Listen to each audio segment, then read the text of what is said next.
হাজোৰ পূব চেঁচামুখস্থিত কামৰূপ জাতীয় বিদ্যালয়ত স্ফটিক জয়ন্তী উদযাপন।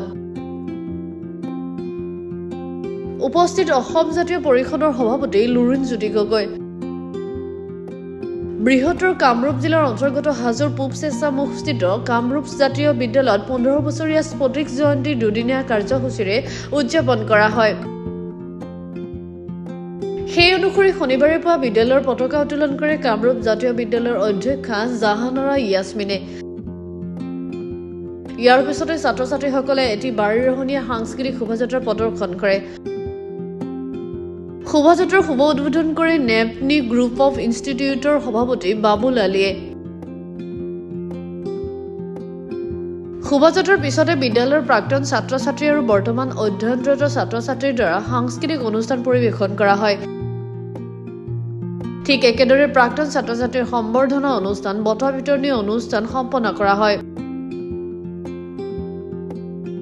বঁটা বিতৰণী অনুষ্ঠানত অজাপৰ সভাপতি লুৰিণজ্যোতি গগৈয়ে মুখ্য অতিথিৰ আসন অলংকৃত কৰি ছাত্ৰ-ছাত্ৰীৰ শৈক্ষিক, অৰ্থনৈতিক, সামাজিক উন্নয়নৰ দিশত গঠনমূলক বক্তৃতা আগবঢ়ায় আৰু আবেলি ভাগত সাংস্কৃতিক অনুষ্ঠান কাৰ্যসূচীৰো অনুষ্ঠিত হয়।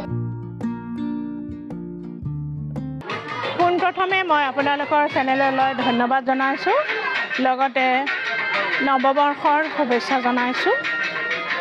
আমাৰ এখন কামৰূপ জাতীয় বিদ্যালয় পূব চেঁচামুখত অৱস্থিত। এই বিদ্যালয়খন আজিৰ পৰা 15 বছৰ আগতে ঠিক আজিৰ তাৰিখটোতে স্থাপন কৰা হৈছিল। সেইদিনাৰ পৰাই শিক্ষা আৰম্ভ হৈছে।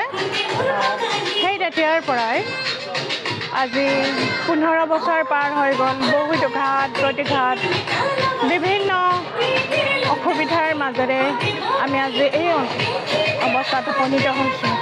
আজি আমি বিদ্যালয়ৰ 15 বছৰীয়া স্ফটিক জয়ন্তী ক্ৰিষ্টেল জুবলি পাতিবলৈ লৈছোঁ দুদিনীয়াকৈ। ইয়াত বিভিন্ন কাৰ্যসূচী ৰখা হৈছে।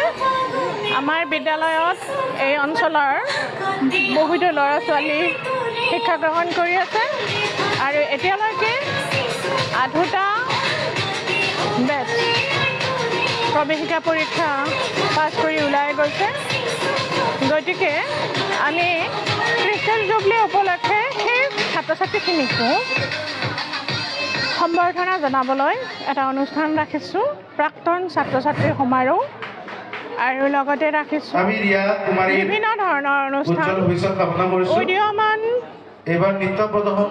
যুৱকসকলৰ তেওঁলোকে নিজৰ চিন্তাধাৰাৰে কেনেকৈ সমাজখনত আগবাঢ়ি যাব বিচাৰে সেই বিষয়ে এটা অনুষ্ঠান ৰখা হৈছে।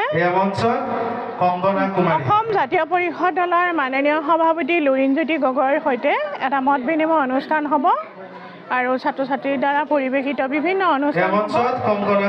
তাৰোপৰি যোৱা 26 ডিচেম্বৰৰ পৰা বিদ্যালয়ত খেল সপ্তাহ চলি আছিলে। সেই খেল সপ্তাহৰো বিজয়ীসকলক বঁটা বিতৰণ কৰা হ'ব আৰু লগতে যিবোৰ পৰীক্ষাসমূহত সৰ্বোচ্চ নম্বৰ পাবলৈ সক্ষম হৈছে সেই সকলো ছাত্ৰ ছাত্ৰীকে আমি বঁটা প্ৰদান কৰিম। আৰু অহাকালিও তেনেকৈ অনুষ্ঠান আছে আৰু আবেলিকৈ সাংস্কৃতিক অনুষ্ঠান হ'ব। মইনুল হক ডাঙৰীয়াৰ দ্বাৰা গীত পৰিৱেশন হ'ব।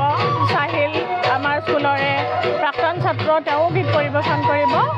আৰু অহা 5 জানুৱাৰী তাৰিখেও ঠিক সেইদৰে ক্ৰম অনুসাৰে আমি অনুষ্ঠান ৰাখিবলৈ লৈছোঁ। আমাৰ ছাত্ৰ ছাত্ৰী এটা পৰিক্ৰমাত কৰিব, ৰামধেনু নাম দিছোঁ আমি। তেওঁলোকে বিভিন্ন বাৰেৰহণীয়া সংস্কৃতিৰে এটা অনুষ্ঠান কৰিব। লগতে সন্ধিয়া আকৌ সাংস্কৃতিক অনুষ্ঠান আছে। বিশিষ্ট সংগীত শিল্পী মৃদুস্মিতা কোচে সংগীত পৰিৱেশন কৰিব। হাজোৰ পৰা অনামিকা কলিতাৰ ৰিপৰ্ট, গ্লোবেল NE 24/7।